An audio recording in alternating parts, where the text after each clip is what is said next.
2 Korintus pasal 11. Alangkah baiknya jika kamu sabar terhadap kebodohanku yang kecil itu. Memang kamu sabar terhadap aku, sebab aku cemburu kepada kamu dengan cemburu ilahi, karena aku telah mempertunangkan kamu kepada satu laki-laki untuk membawa kamu sebagai perawan suci kepada Kristus. Tetapi aku takut kalau pikiran kamu disesatkan dari kesetiaan kamu yang sejati kepada Kristus, sama seperti Hawa diperdayakan oleh ular itu dengan kelicikannya.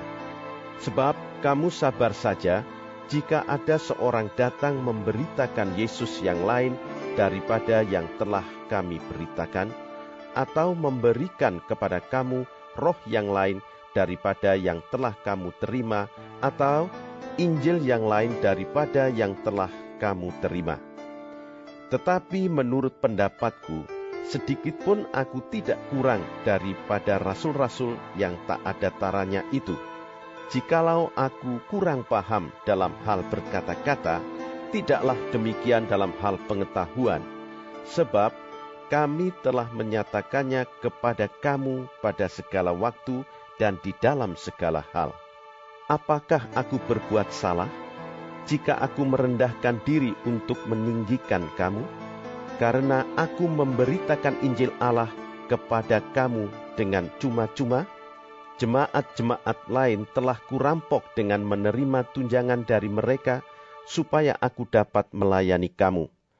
Dan ketika aku dalam kekurangan di tengah-tengah kamu, aku tidak menyusahkan seorang pun, sebab apa yang kurang padaku dicukupkan oleh saudara-saudara yang datang dari Makedonia.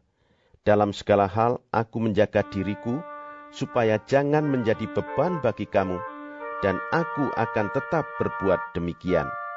Demi kebenaran Kristus di dalam diriku, aku tegaskan bahwa kemegahanku itu tidak akan dirintangi oleh siapapun di daerah-daerah Akhaya. Mengapa tidak? Apakah karena aku tidak mengasihi kamu? Allah mengetahuinya. Tetapi apa yang kulakukan, akan tetap kulakukan untuk mencegah mereka yang mencari kesempatan guna menyatakan bahwa mereka sama dengan kami dalam hal yang dapat dimegahkan. Sebab orang-orang itu adalah rasul-rasul palsu, pekerja-pekerja curang, yang menyamar sebagai rasul-rasul Kristus. Shalom saudara, kasih dunia bergantung suasana. Apabila relasi baik, maka akan mengasihi. Namun apabila relasi buruk, kasih pun jadi ikut terpuruk. Hal ini jelas berbeda dengan kasih Tuhan. Kasih Tuhan tidak bergantung keadaan. Bahkan di saat kita berdosa, Allah justru mengaruniakan anaknya. Kasih inilah yang sedang diteladani oleh Rasul Paulus, saudara. Ia tetap mengasihi jemaat Korintus, sekalipun disalahpahami. Ia disalahpahami bukan karena melanggar kitab suci. Ia disalahpahami bukan karena melanggar aturan, namun justru karena kepedulian Paulus yang sedemikian besar terhadap kemurnian dan kekudusan gereja. Dalam situasi disalahpahami sebagai seorang rasul, menariknya, Paulus tidak mengkhawatirkan dirinya yang disalahpahami. Paulus tidak mengkhawatirkan bagaimana kata orang. Sebaliknya justru yang dikhawatirkan Paulus dalam ayat yang ketiga, saya khawatir pikiranmu akan tergoda untuk tidak setia lagi kepada Kristus, sama seperti Hawa dahulu juga tergoda oleh kelicikan si ular. Paulus khawatir bahwa kesetiaan jemaat Korintus kepada Kristus pudar karena mereka tertarik pada rasul-rasul yang tak ada taranya. Justru ini yang menjadi kekhawatiran Rasul Paulus ketika dia disalahpahami, disalah mengerti oleh jemaat Korintus. Khawatir kesetiaan jemaat terhadap Allah menjadi pudar. Oleh karena guru-guru palsu yang mengajar Yesus yang lain, mengajar roh yang lain, dan Injil yang lain. Ini yang dikhawatirkan, saudara. Paulus tidak khawatir akan dirinya yang disalahpahami. Paulus tidak khawatir akan dirinya yang disalah mengerti. Tetapi ia khawatir akan kesetiaan jemaat Korintus terhadap Kristus.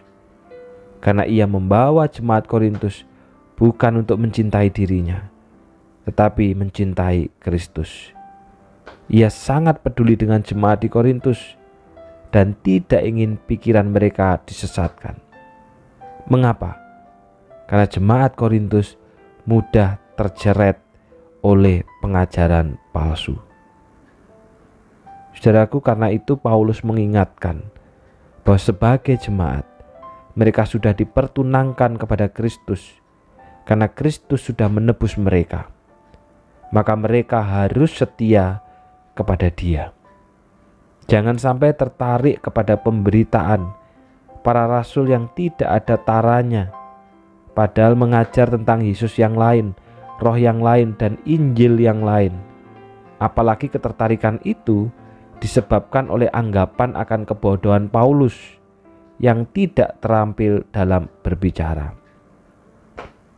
Meski disalahpahami, saudara, Paulus berhasrat murni terhadap kesucian kasih dan kesatuan jemaat. Sebab dialah yang mempertemukan Kristus kepada mereka. Ia tidak mau umat ditipu dan disimpangkan seperti yang pernah terjadi pada Hawa.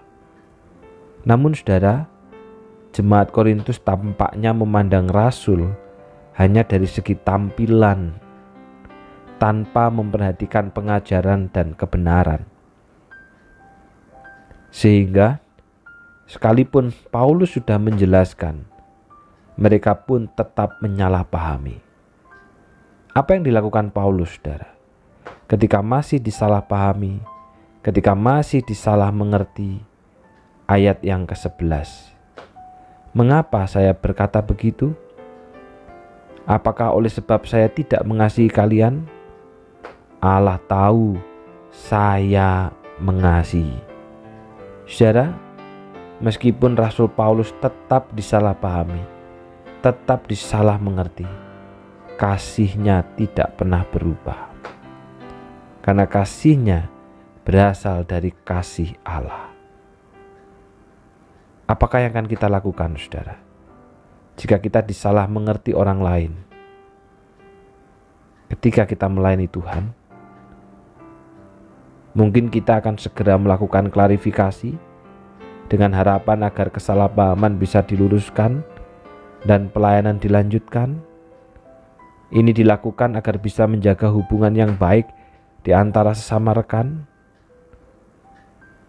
Namun ketika kita melayani dengan benar, tetapi dihasut dan disudutkan bahwa pelayanan kita adalah tidak benar, apa yang kita lakukan, saudara? Tentunya ini jauh lebih sulit, karena akan menguras energi dan pikiran kita.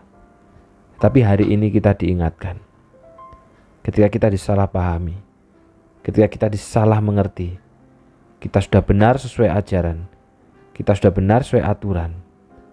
Ingatlah kasih Yesus yang tetap mengasihi sekalipun disalibkan oleh umatnya sendiri. Sadarkah kita bahwa Kristus mengasihi kita bahkan rela menyerahkan segalanya bagi kita? Bersediakah kita mengikuti teladan Yesus mengasihi kita, sehingga sekalipun disalahpahami, sekalipun disalah mengerti, kita tetap mengasihi? Mari kita berdoa.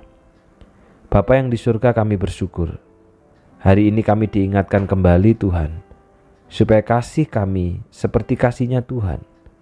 Mengasihi kami orang yang berdosa, mengasihi kami orang yang jatuh, bahkan mengorbankan nyawa bagi kami. Sehingga Tuhan, ketika di dalam pekerjaan Tuhan, dalam kehidupan persekutuan, kami disalahpahami padahal benar, kami disalah mengerti padahal sesuai dengan ajaran. Tolonglah supaya kami tetap mengasihi sebagaimana kasih Tuhan kepada kami orang yang berdosa. Mampukan jemaat-Mu Bapa, mampukan kami semua untuk memiliki kasih Kristus itu, menerima orang yang berdosa, menerima orang yang jatuh, bahkan menerima orang yang telah melukai kita. Secara khusus Bapa berdoa hari ini, kami memperingati hari reformasi. 506 tahun telah berlalu. Kiranya Tuhan tolong gereja Tuhan, supaya kembali kepada kitab suci, menjadikan pemberitaan firman dan pewartaan Injil Tuhan sebagai bagian yang paling penting di dalam gereja. Karena gereja hanya dipelihara, gereja hanya bertumbuh oleh karena firman Tuhan, bukan oleh karena yang lain. Kami berdoa untuk GKT Banyuwangi ya Tuhan, kiranya Engkau genggam erat gereja ini. Ketika ada orang-orang yang mungkin berusaha dengan berbagai kepentingan untuk bukan menjaga kesatuan, tetapi kepentingan pribadi-pribadi, Tuhan jaga gereja ini dengan ajaran, dengan firman, supaya tetap terus maju ke depan di dalam jalannya Tuhan. Secara khusus juga berdoa untuk Ibu Evelyn Budiman yang hari ini berulang tahun di dalam kemurahan Tuhan. Segala proses yang panjang telah terjadi di dalam hidupnya, dan kiranya Tuhan terus menuntun sehingga hati Tuhan, pikiran Tuhan ada di dalam kehidupan Ibu Evelyn bersama dengan seluruh keluarga. Kiranya Tuhan yang akan menggenggam erat hidupnya, bahkan di dalam segala apa yang dirancangkannya ke depan. Pelayanannya Tuhan berkati untuk menyatukan seluruh jemaat makin hidup di tengah-tengah kebenaran. Terima kasih Bapa, di dalam nama Tuhan Yesus kami sudah berdoa. Amin. Selamat ulang tahun untuk Ibu Evelyn Budiman. Kiranya Tuhan memberkati di dalam segala pelayanan dan pekerjaannya untuk menyatukan seluruh jemaat. Dan selamat Hari Reformasi bagi kita semua. Ecclesia Semper Reformata, Ecclesia Semper Reformanda. Gereja Reform adalah gereja yang terus siap berubah oleh kebenaran firman Tuhan, bukan yang lain. Tuhan memberkati.